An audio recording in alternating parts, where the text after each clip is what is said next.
बेहद की अविनाशी परम शांति।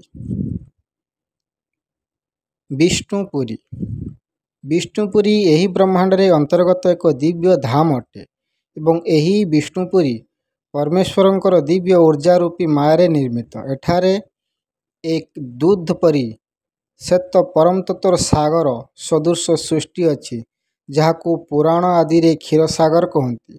भक्ति मार्ग रे यहाकू वैकुंठ लोक मध्य कहुए।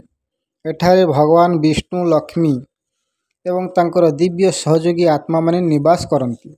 वैकुंठरे रहुथवा समस्त आत्मा दिव्य चैतन्य शक्तिर अनुभव करिथांती। विष्णु लोकरे वायुमंडल रे 50% परम तत्व अच्छी, अर्थात 50% परम आकाश, 50% परम वायु, 50% परम अग्नि वायुमंडल अच्छी। एठारे वायुमंडल हल्का एवं शक्तिशाली, तेणु राक्षस प्रकृतिर आत्मा एवं नकारात्मक भारी आत्मा यही लोक को प्रवेश करिपारंती नाही। जो आत्मा निजर जीवन काल निरंतर विष्णुकर उपासना निमग्न थांती से आत्मा विष्णुपुरी को मृत्यु पर प्राप्त करिथांती।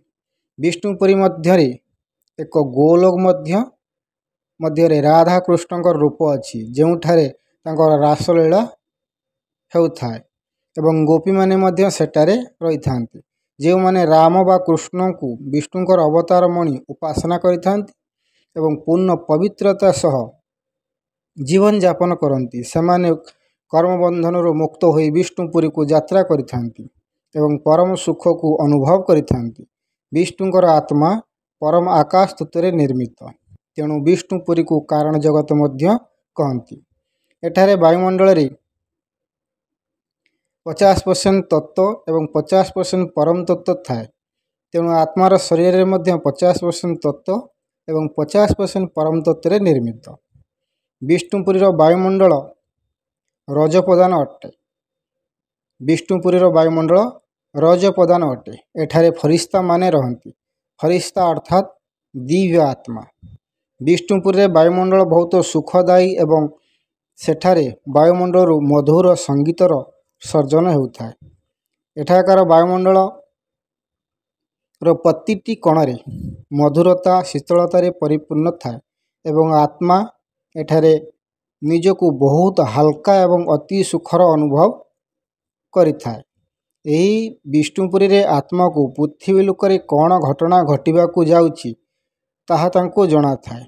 यही कारण जगत अटे।